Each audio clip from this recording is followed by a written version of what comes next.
बोल। इसमें मुझे कल मिलने से करा था ना an प्लस वाले सूत्र से। अच्छा, तो मेरा सूत्र तो ठीक हो गया था, फिर मैं जो आंसर है ना पिछले साल उसमें नहीं लिखा था। कहाँ पे दिखा, सवाल दिखा मुझे। वो तो मैंने घर करा था रफ कॉपी में। चल अब उसको बाद में पूछना, पहले समझा लो आगे, है ना। चलो तो पहले तो ये बता मणिकांत, कहाँ तक सवाल हुए थे। कल हुए थे 5 छठा होगा। तुम्हारा सिलेबस पीछे है इसलिए फटाफट करो। कितना हुआ था कल। 5 पूरे हो गए थे। क्वेश्चन नंबर छठा 2 का फर्स्ट हो गया था, सेकंड हाँ 4 भी हो गया था, 5 भी हो गया, 6 होगा ना आज। हाँ जी।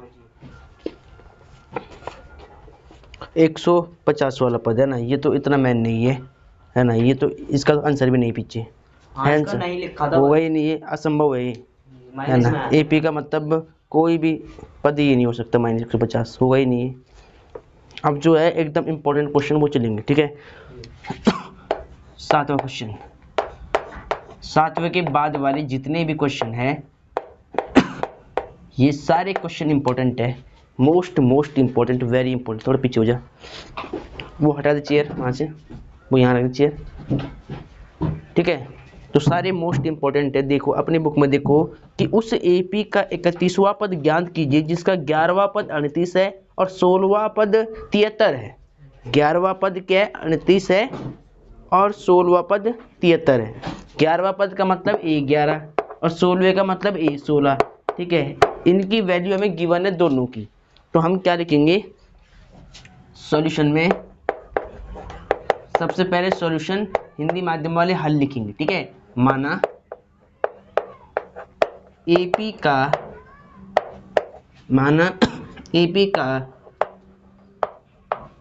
प्रथम पद मान लेंगे, एपी का प्रथम पद, इसको क्या बोलते ए, ठीक है। तथा एपी का सर्वांतर, अब सर्वांतर क्या होता है एपी का, डी सर्वांतर बराबर डी, ठीक है। अब देखो क्या दिया है, हमें दिया है कि उस एपी का 31वां पद ज्ञात कीजिए जिसका 11वां पद 38 है और 16वां पद 73 है, ठीक है। तो यहाँ लिख लो दिया है, क्वेश्चन में दिया है, इसको बोलेंगे गिवन। क्या बोलेंगे, गिवन।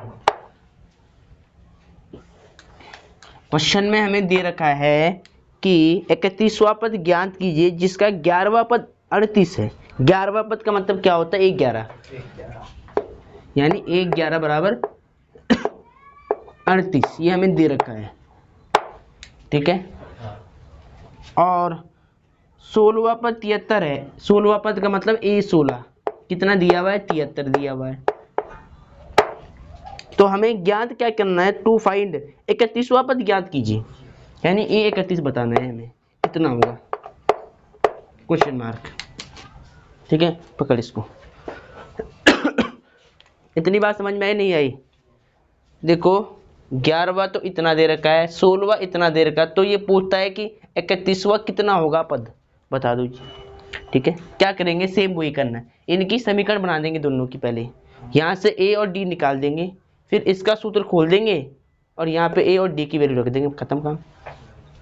तो सिंस हमें दे रखा था इसने 1/11 बराबर की 38, 1/11 का फॉर्मूला क्या होगा बता। प्लस 10D हाँ, ए प्लस में 10D इक्वल टू 38, इसको मान लो समीकरण 1, ठीक है। चूंकि सिंस फिर हमें क्या दे रखा है, A16, 16वां पद 73, अब A16 का फॉर्मूला बता। हाँ, A16 का फॉर्मूला क्या होता है, A plus 15D 15D equal to 73, इसको समीकरण 2 मान लो, ठीक है। अब समीकरण 1 और 2 को हल कर लो विलोपन विधि से, ठीक है। समीकरण 1 और 2 को हल कर लो किससे, विलोपन से, किससे भी कर लो, मैंने बहुत रूल समझा रखे सॉल्व करने के, बहुत रूल समझा रखे, है ना। देखो क्या लिखना पड़ेगा यहाँ हिंदी में, समीकरण 1 व समीकरण 2 से, समीकरण 1 व समीकरण 2 से। सबसे पहले समीकरण 1 लिख दो इसके नीचे, just a plus 10d equal to 38। समीकरण 2 इसके नीचे a plus 15d is equal to 73। अब जरा बताओ मुझे, जोड़ने पर काम होगा या फिर घटाने पे होगा इक्वेशन को, दोनों समीकरण को?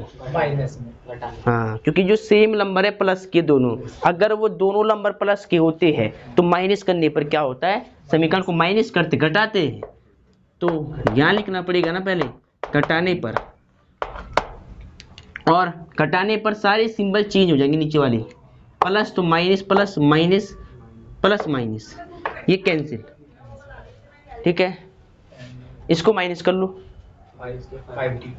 माइनस का 5d।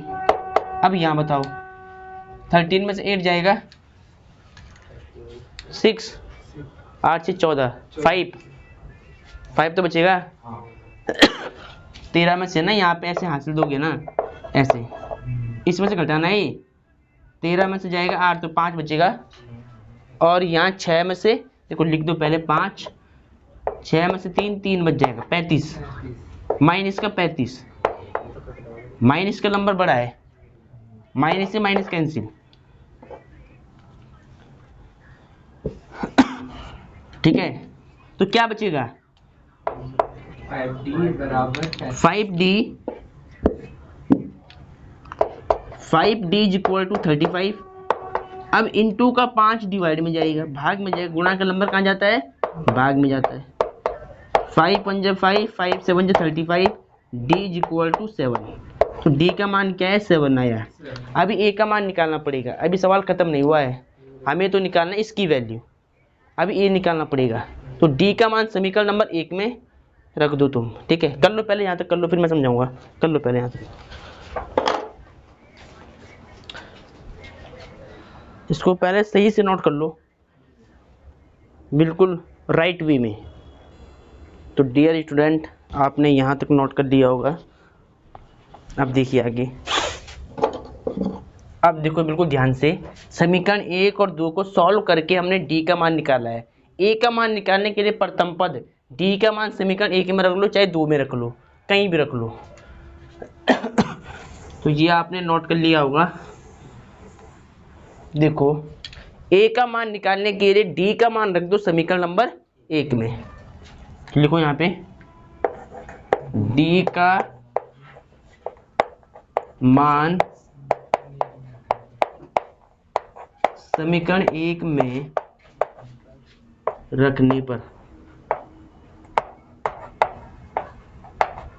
ठीक है। सबसे पहले समीकरण 1 लिख लो, क्या लिख लो, जोर से बोल लो, समीकरण 1 a प्लस 10d हाँ। अब बताओ जरा d का मान कितना है, 7 कहाँ पे रखना है, 10 के बगल में। हाँ गुड, 10 के बगल में, जहाँ पे d है वहाँ पे।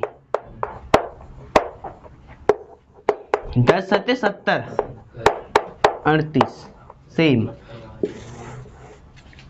a की वैल्यू निकाल लो 38, उधर जाएगा 70, माइनस का 70, a is equal to minus कर लो, 10 में से 8 जाएगा 2, 6 में से 3 जाएगा 3, 32 आ रहा, माइनस का वो भी है ना। तो अभी हमने केवल a निकाला है, अब क्या निकालना है, 31वां पद। पढ़ जरा बुक में क्या लिखा लास्ट पंक्ति में, ठीक है, क्या निकालना है वो बता मुझे। हाँ 31वां पद देखो यहाँ पर, 31वां पद का मतलब होता है a 31, इसका फॉर्मूला बता, a प्लस 30d, एक d कम होता है इसमें है ना। a बताओ कितना है, a माइनस d 32, a वो है d, अच्छा a तो ये रहा, माइनस का 32, d बताओ d 7, कितना होगा, 7 की 21, 210, प्लस माइनस माइनस घटा दो। देखो 210 में से माइनस करना है तुम्हें 32, ऐसे कर लो आराम से, 10 में से 2 जाएगा 8, ठीक है। 20 में से 3 जाएगा तो कितना बचेगा? 17। ये आएगा भाई प्लस का 178 आएगा। चेक कर लो। अब लिख लो अतः, ये तुम्हें जरूर लिखना लास्ट में, अतः एपी का 31वां पद, 31वां पद A31 बराबर जो वैल्यू आई है 178 होगा 31वां पद। चेक कर लो ढंग से, ठीक है, राइट वे में। अब इसको सही से करो, फटाफट जल्दी नोट करो, उसके बाद अगले क्वेश्चन देखेंगे।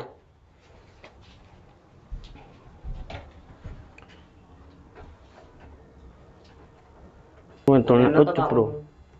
चलो सभी बच्चों ने नोट कर लिया होगा, लाओ। तो डियर स्टूडेंट, यहाँ तक सही से आप इसको नोट करें और अपने एक फेयर कॉपी बनाएं ताकि एग्जाम समय में आपकी हेल्प हो। ठीक है, एग्जाम के टाइम में बहुत दिक्कत आती है अगर आप कॉपी में देखते हुए, इसीलिए फेयर कॉपी में साफ साफ इसको लिख दो, अपने नोट्स बनाओ। ठीक है, चलो क्वेश्चन नंबर 8 भी मोस्ट इंपॉर्टेंट है, ऐसे बिल्कुल सेम क्वेश्चन है। कर लोगे ये मैं समझाऊं? हाँ देख लो। क्वेश्चन नंबर 8 से लेकर जो 17 तक है ना, ये सारे मेन क्वेश्चन है, मोस्ट इंपॉर्टेंट सारे। इनमें से हर साल एक ना एक तो रिपीट होता ही है। देखो क्वेश्चन नंबर 8 कहता है कि एक एपी में 50 पद है। एक एपी में कितने पद हैं? 50 पद है, जिसका तीसरा पद 12 है और अंतिम पद 106 है। तो इसका 29वां पद ज्ञात करो। 29वां पद बताना है तुम्हें। ठीक है, कुल कितने पद है? 50, मतलब n की वैल्यू 50 है। कुल पद मतलब n क्या होता है? कुल पदों की संख्या होती है ना। कुल पद तो है इसमें 50, तीसरा पद A3 12, अंतिम पद an या an या l कितना है? 106। 29वां पद मतलब A29 पूछ रहा है, तो 29वां पद पूछ रहा है, तीसरा पद दे रखा है, कुल पद दे रखी है और अंतिम पद दे रखा है। तो पहले तो मान लो वही सेम लाइन, माना एपी का प्रथम पद तो नहीं है ना, तो प्रथम पद को मान लो पहले तो ए प्रथम पद, बस ये दोनों पद हमारे पास होने चाहिए, इसीलिए हमने पहले मान लिया कि माना एपी का प्रथम पद बराबर ए तथा एपी का सर्वांतर डी बराबर डी।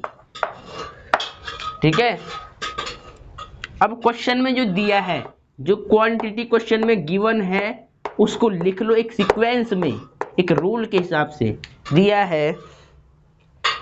एपी में 50 पद है, यानी कुल पद n बराबर 50, पद मतलब n, कुल पद 50 है, जिसका तीसरा पद 12 है, A3 बराबर 12। ठीक है, अंतिम पद 106 है, अंतिम पद मतलब an या l बोल लो, an बोलता हूँ मैं, 106 है। ठीक है, तो इसका 29वां पद ज्ञात करो। ठीक है, 29वां पद ज्ञात करो। तो A29 कितना है? क्वेश्चन मार्क, ये हमें क्या करना है? निकालना है। पकड़ इसको। सबसे पहले हम क्या करेंगे? ए और डी निकाल दें, कहीं से भी, किसी भी प्रकार से, कुछ भी करके। सबसे पहली बात हमारे पास ये ए और डी होना चाहिए। ठीक है, 3:30 बजे जाना। ठीक है, देखो आई बात समझ में कि अगर हमें इनमें से, इन वैल्यू में से अगर कहीं से भी हमें ए और डी मिल जाए तो हम इस पद को निकाल देंगे आसानी से, क्योंकि इस पद का सूत्र क्या होता है? A29 का a प्लस में 28 डी होता है नहीं होता है। अगर हमारे पास ए और डी की वैल्यू मिल जाती तो हम यहाँ पे पुट करके बस मल्टीप्लाई करके इसकी वैल्यू निकाल देते। लेकिन सबसे पहले हमें क्या चाहिए? हमें ए और डी का मान चाहिए कहीं से भी। तो अब देखो कैसे निकालेंगे, देखो ध्यान से। सबसे पहले हमें ये मालूम है कि an बराबर ये है और A3 बराबर ये है, तो एक काम करो ना, लिख लो यहाँ पे, सिंस A3 हमें दे रखा है ना, A3 बराबर क्या दे रखा है 12, इसका सूत्र बताओ A3 का, A प्लस 2D होता है नहीं होता है, बराबर 12, इसको मान लो समीकरण 1, क्या मान लो, समीकरण नंबर 1। फिर चूंकि हमें क्या दिया हुआ an की वैल्यू, तो हमने यहां से क्या लिया, an बराबर 106, ठीक है। अब an का सूत्र क्या होता है, a plus n minus 1 into D, इसे ढंग से याद कर लो यार, a plus n minus 1 into D equal to 106, ठीक है। बस यहाँ पे a की वैल्यू तो है ही नहीं, d की वैल्यू भी नहीं है, लेकिन n की वैल्यू पता है, n की वैल्यू, n का मान रख दो पहले यहाँ पे a प्लस n की वैल्यू कितनी है 50 माइनस में 1 सेम गुणा में d सेम बराबर 106, a प्लस घटा दो 50 में से 1 जाएगा 49 और साथ में d इक्वल टू 106, इसको मान लो सेकंड इक्वेशन, समीकरण 2, ठीक है। अब 1 और 2 को हल कर लो विलोपन से, है ना, लिख लो समीकरण 1 व समीकरण 2 से। अगले बार के टेस्ट में ना मैं कुछ क्वेश्चन घुमा दूंगा, फॉर्मेट तो यही रहेगा सेम, लेकिन नंबर चेंज कर दूंगा, ध्यान रखना बोर्ड की तरह इसीलिए इस बात का ध्यान रखना, तैयारी करना, रटना मत क्वेश्चन को, समझना खाली, इसीलिए मैं सारे क्वेश्चन इस बार के मतलब नंबर चेंज कर दूंगा, सारी फॉर्मेट यही रहेगा पूरा, नंबर चेंज होंगे खाली।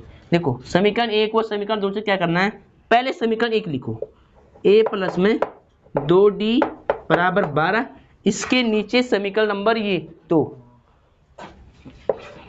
a प्लस 49d बराबर 106, क्या करूं बताओ, इन दोनों समीकरणों को घटाऊं या जोड़ूं, घटाने पर, तो घटाने पर क्या होते, सिंबल बदल जाते, क्या होते, सिंबल बदल जाते,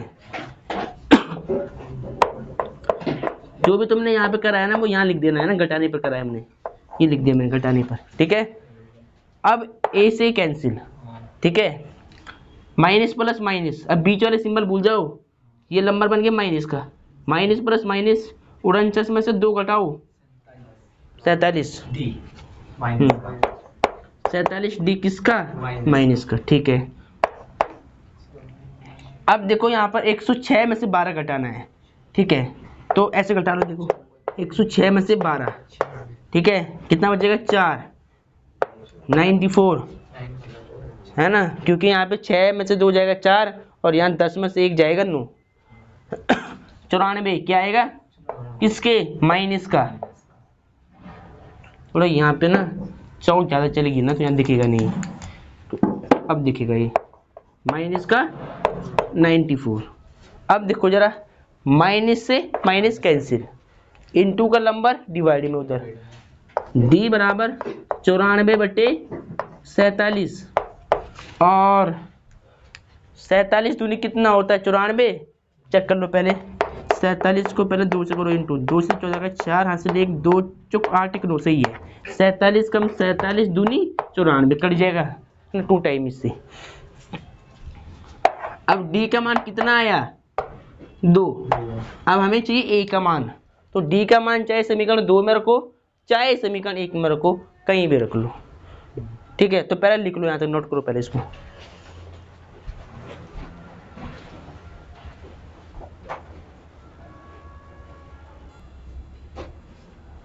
तो डियर स्टूडेंट d का मान कितना आया बताओ 2, अब क्या चाहिए a का मान,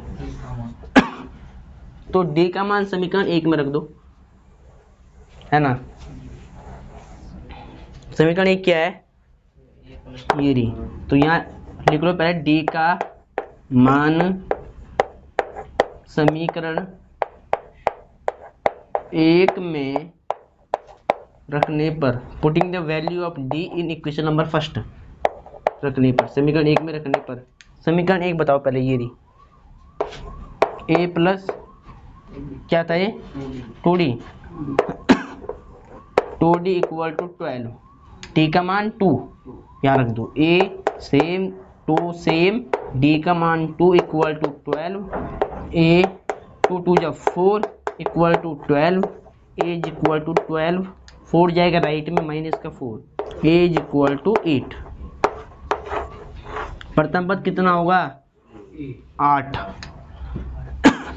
प्रथम पद कितना होगा 8। हमें क्या निकालना था तो हमें निकालना है 29वां पद है ना, टर्म 29वीं टर्म, यानी A29 है ना, ये निकालना में।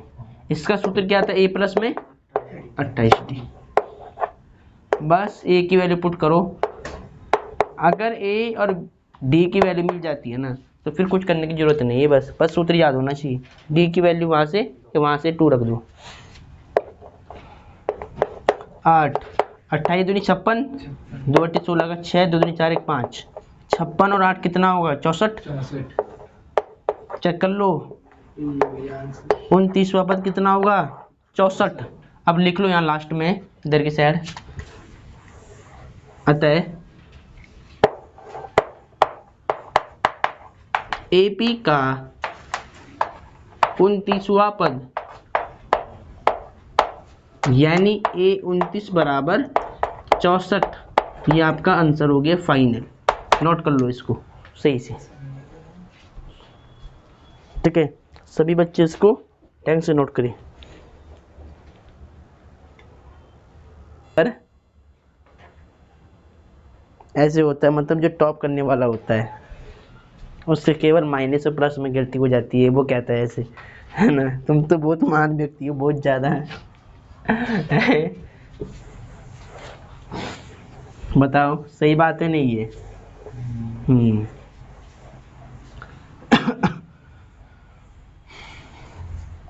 तो सभी बच्चे नेक्स्ट क्वेश्चन की ओर बढ़े, अपनी NCERT बुक निकाल लीजिए क्लास 10th वाले सभी बच्चे। और क्वेश्चन नंबर कहाँ तक हो गया 8 तक, अब 9 चलेगा, ठीक है।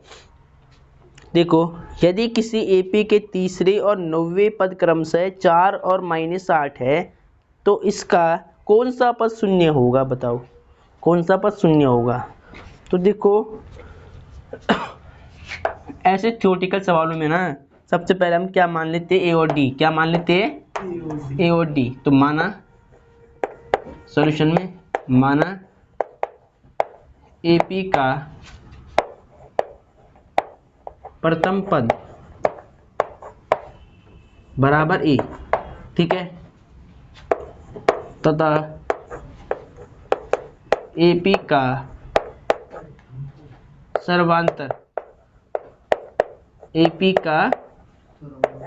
सर्वांतर बराबर D, ठीक है। अब क्या कहता है क्वेश्चन, यदि किसी AP के तीसरे और 9वें पद क्रमशः, तीसरा पद दे रखा और 9वां पद दे रखा, लिख लो पहले, दिया है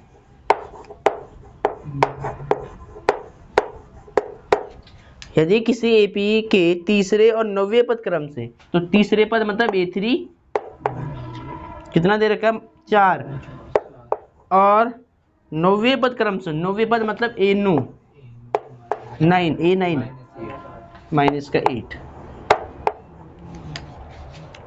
तो इसका कौन सा पद शून्य होगा बताना है। तो मान लो, माना AP का nवां पद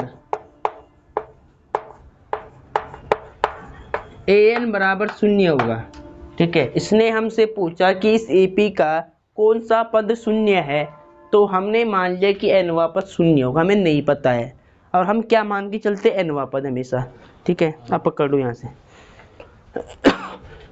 हमें केवल ये बताना है कि AP मतलब जो इन दो नंबर से AP बनेगी ना, उस AP का कौन सा पद शून्य आएगा, 12वां पद शून्य होगा, 5वां पद शून्य होगा, 10वां पद शून्य होगा, वो हमें बताना है, ठीक है। तो हम इसको कैसे निकालेंगे, पहले ध्यान से देखो, ठीक है। सॉल्यूशन तो यहाँ लिख लो, हल देखो, बताओ क्या करना है, बताओ। A3 की वैल्यू दे रखी है, इसको यहाँ लिखकर इसका फॉर्मूला खोलकर यहाँ एक समीकरण बना दो पहले, ठीक ठीक है, ठीक है। देखो पहले, या तो देखो तुम एक काम कर सकते हैं, देखो ये दे रखा ना, करना वही है यार। A3 कितना दे रखा है? 4। ठीक है, हमें सबसे पहले क्या निकालना, A और D निकालना पड़ेगा। तो A3 क्या है? 4 दे रखा है। A3 का सूत्र बताओ। A+2D बराबर 4। इसको मान लो समीकरण 1। फिर चूंकि सिंस हमें क्या दिया हुआ है, A9, कितना दिया है? 9 माइनस का 8। A9 का फॉर्मूला बताओ। A+8D इक्वल टू माइनस का 8, समीकरण 2, इक्वेशन सेकंड। ठीक है, अब देखो इक्वेशन फर्स्ट और सेकंड को माइनस कर दो, घटा दो, तो लिखो पहले यहाँ समीकरण 1 और समीकरण 2 से। देखो अभी तक तुम क्या देख रहे हो, जितने भी सवाल हो रहे सब में वही काम हो रहा है, एक ही।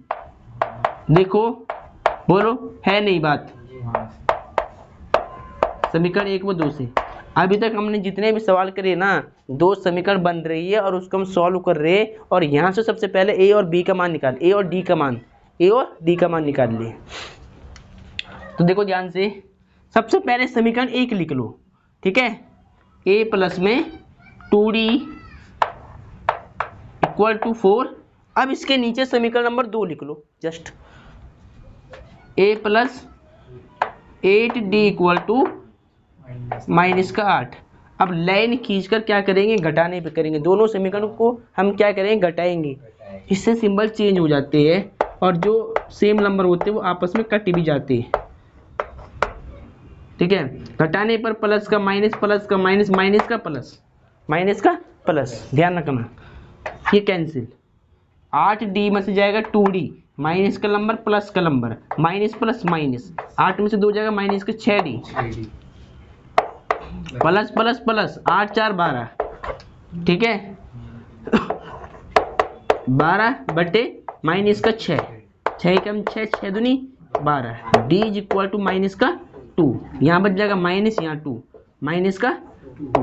तो D का मान क्या आया? माइनस का 2। अब क्या निकालना पड़ेगा? A का मान। तो लिख लो यहाँ पे, putting the value of D from equation number first, या तो हिंदी में लिख लो D का मान समीकरण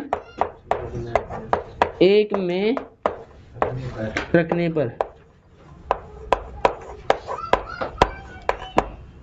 समीकरण 1 बताओ क्या है? ये A+2D इज इक्वल टू 4।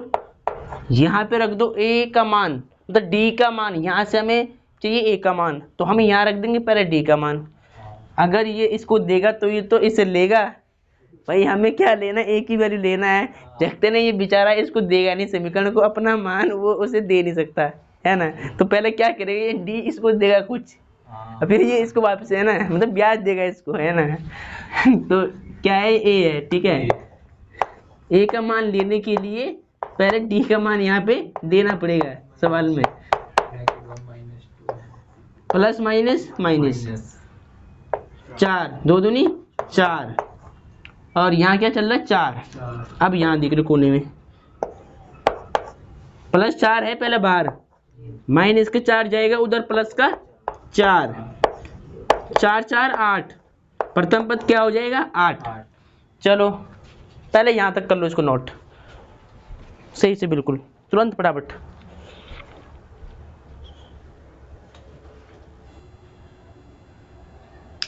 ठीक है, चलो लाओ, कहाँ तक करा? यहाँ तक हो गया।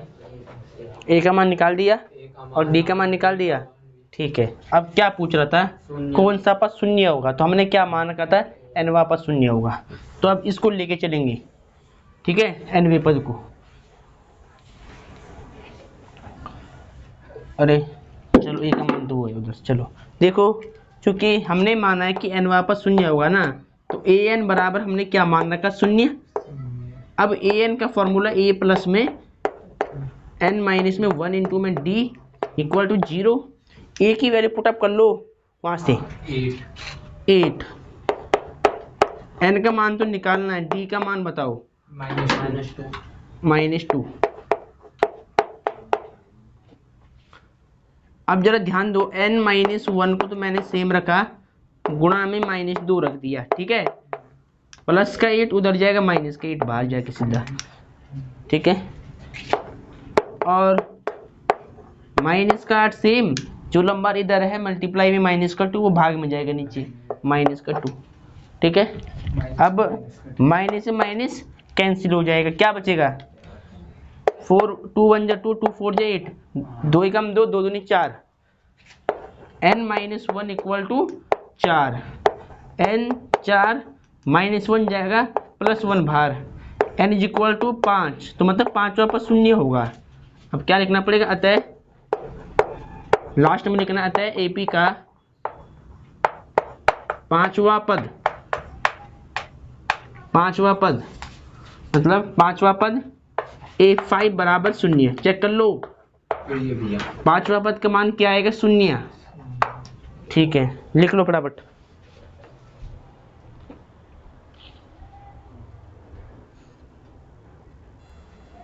तो सभी बच्चों ने यहाँ तक नोट कर लिया होगा बच्चों।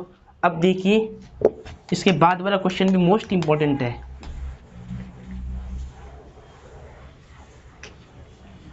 क्वेश्चन नंबर 10 भी मोस्ट इंपॉर्टेंट है, क्वेश्चन नंबर 10 भी मोस्ट इंपॉर्टेंट है। क्वेश्चन नंबर 10 देखो, ध्यान सुन लो पहले। किसी AP का 17वां पद उसके 10वें पद से 7 अधिक है, ठीक है। 17वां पद जो है ना, 10वें पद से 7 अधिक कह रहा है क्वेश्चन में। 17वां जो पद है A17 वो है 10वें पद से A10 से 7 अधिक है, ऐसे ये कह रहा है, हिंदी में लिखा है। 17वां जो पद है वो 10वें पद से 7 अधिक हो रहा है, क्वेश्चन में कह रहा है कि इससे अधिक है, इसका मान इससे 7 अधिक है 17वें पद से, है ना। 17वें पद का मान क्या है, 10वें से 7 अधिक है, क्वेश्चन में कह रहा है साफ साफ। उसके बाद कहता है इसका सारवंतर क्या है, ज्ञात करो, ठीक है। पकड़ लो, तो रुक जाओ अभी, पहला तो मान लो सीधा वही सेम लाइन, माना AP का प्रथम पद बराबर A तथा AP का सर्वांतर बराबर D। अब प्रश्नानुसार अकॉर्डिंग टू क्वेश्चन, शॉर्ट में अगर लिखना चाहो तो ATQ लिख देना।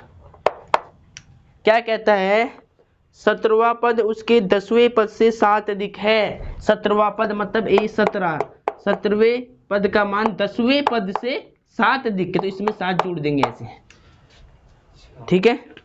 चलो तो हमें D निकालना, देखिए ध्यान से, पकड़ इसको।